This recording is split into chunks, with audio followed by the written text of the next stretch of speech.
Good morning, नमस्कार दोस्तों। आज हम अपने यूट्यूब ऑनलाइन क्लासों में एक बार फिर आपका हार्दिक अभिनंदन है। आपने प्रीवियस क्लास के अंदर वैकल्पिक आधारित डिसीजन कार्य किया था, सीवीसीएस।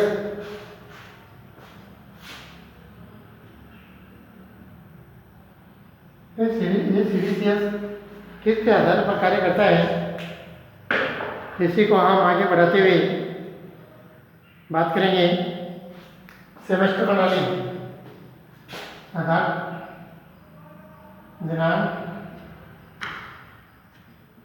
4 सितंबर 2020 बीएड सेकेंड असेसमेंट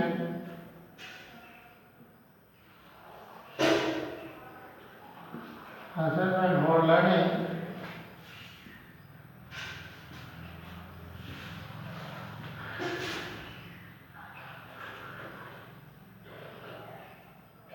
इसके अंदर हम बात करेंगे सीवीसीएस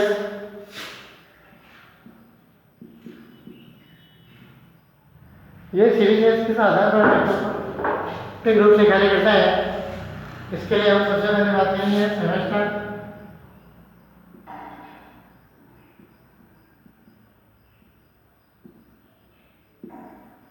हम बात करेंगे कि आज जैसे यूजी के अंदर 3 सेमेस्टर लागू है, first year, second year, final.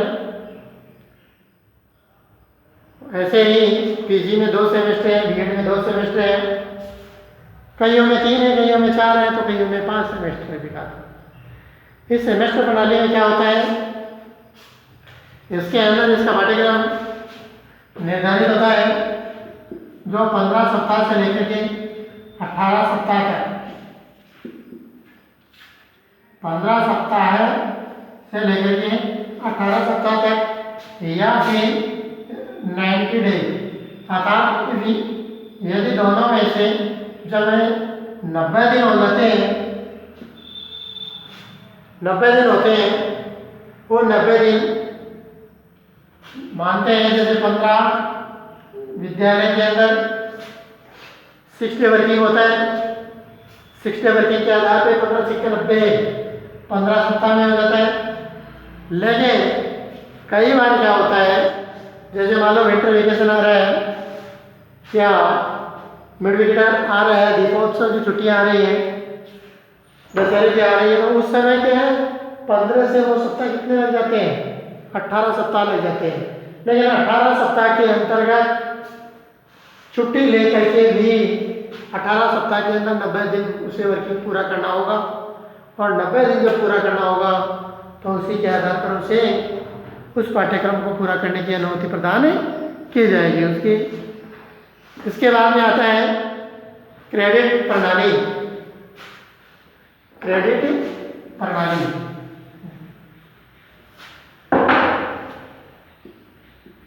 Credit प्रणाली पहले दोस्तों, ये क्रेडिट प्रणाली है, ये बड़ी महत्वपूर्ण प्रणाली है। बार बार आरटीएससी फर्स्ट ग्रेड के अंदर क्वेश्चन पूछा जाता है कि 9/18/27 का प्रमोशन होता है, वो किस आधार पे किया जाता है, आपके परीक्षा परिणाम के आधार पे, आपके व्यवहार के आधार पे, आपके क्रेडिट के आधार पे, और आपके समय सीमा के आधार पे। लेकिन यदि समय सीमा को देखते हुए भी यदि क्रेडिट प्रणाली है वह 9, 18 और 27 तो 3-4 बार पूछा जा चुका है। इसीलिए क्रेडिट प्रणाली में क्या हो रहा है, जैसे एक अध्यापक होता है, वह अध्यापक प्राइमरी लेवल का होता है पीआरटी टीचर, और पीआरटी टीचर होने के बाद वह उस कार्य को 10 साल तक संपादित करता है, हिंदी पढ़ा के। 10 साल तक यदि वो हिंदी पढ़ा रहा है तो 10 साल तक उसे उस भाषा के मूल तत्वों के बारे में अच्छी जानकारी हो जाती है। फिर जब उसे क्रेडिट दी जाती है और उसे प्रमोट किया जाता है सेकंड ग्रेड में, तो सेकंड ग्रेड में प्रमोट किया जाता है तो उसे प्राइमरी अपर प्राइमरी का ज्ञान अच्छा रहता है। और अपर प्राइमरी के ज्ञान को देखने के लिए बच्चों के पूर्व प्राथमिक ज्ञान को ये ठीक भली बात जानता है कि पूर्व प्राथमिक उच्च प्राथमिक विद्यालय में कौन कौन सी गतिविधियां हैं और ये गतिविधियां इस समय कौन कौन सी हैं।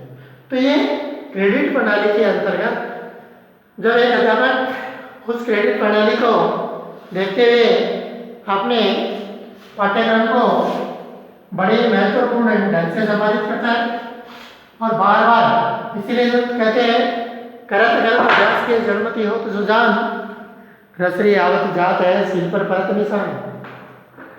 अर्थात एक वह विद्यार्थी होता है, जैसे विद्यालय में तो हमने मान लिया 9, 18, 27 उसको प्रमोट करना होता है, लेकिन एक कारपेंटर होता है। वह कारपेंटर लकड़ी का कार्य करते करते, प्लाईवुड का कार्य करते करते वह उनके क्षेत्रफल, परिमाप, आयत, डिजाइनिंग इन सभी के बारे में अच्छा ज्ञान प्राप्त कर लेता है। जब वह लकड़ी का कार्य करते हुए प्लाई का कार्य करता है तो और उसे सुगमता होती है, और प्लाई का कार्य करते हुए और यदि वो वर्गी कुरियन वगैरह का, इटालियन वगैरह का कार्य करता है तो उसे, जिसको अपने जैसे सागवान वगैरह है इनका कार्य करता है, तो वो और भी आसानी और अच्छी क्वालिटी के अंदर वो दे सकता है। तो इसलिए उस व्यक्ति को, जो व्यक्ति प्राथमिक रूप से एक हार्ड वर्किंग होता है क्रेडिट के आधार पे, तो उसे आने वाले अपर क्लास में किसी प्रकार की कोई परेशानी नहीं होती है।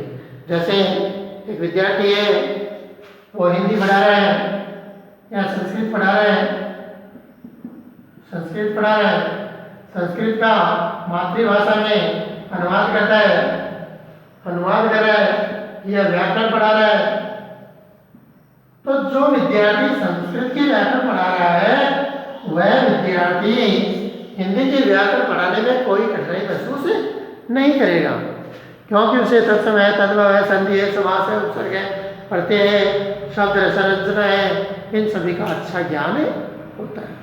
तो इसी आधार पर हम कह सकते हैं एक होता है ट्रांसफर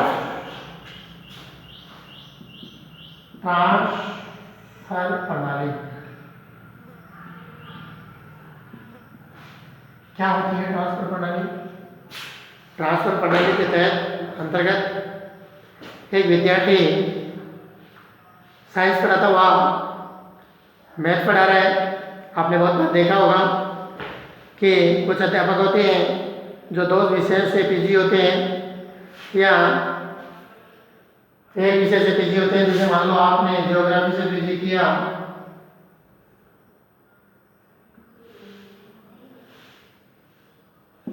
आपने ज्योग्राफी से पीजी किया और आप सेकेंड ग्रेड के टीचर बने थे, वो एसएसटी से बने थे। जैसे ही आपके क्रेडिट आपकी होती है और आपका समय के साथ में ज्योग्राफी सब्जेक्ट में, क्योंकि फर्स्ट ग्रेड में आपका चयन हो जाता है, तो ये आपकी कितने दिन तक तो आपने एसएसटी को अध्यापन कार्य करवाया, अब मात्र आपको ज्योग्राफी के लिए लगाया गया, तो ये आपकी क्रेडिट ट्रांसफर है और आपके उस व्यवहार को, उस कला को देखते हुए आपका प्रमोशन ट्रांसफर होता है। इसी आधार पे यदि कोई विद्यार्थी किसी ज्ञान को दूसरे क्षेत्र में परिसीमित करता है तो वह उस क्षेत्र में भी उसी से समान सफलता अर्जित करता है। लेकिन यदि समय के साथ यदि कार्य क्षेत्र भिन्न हो तो वह बड़ी कठिनाई महसूस करता है।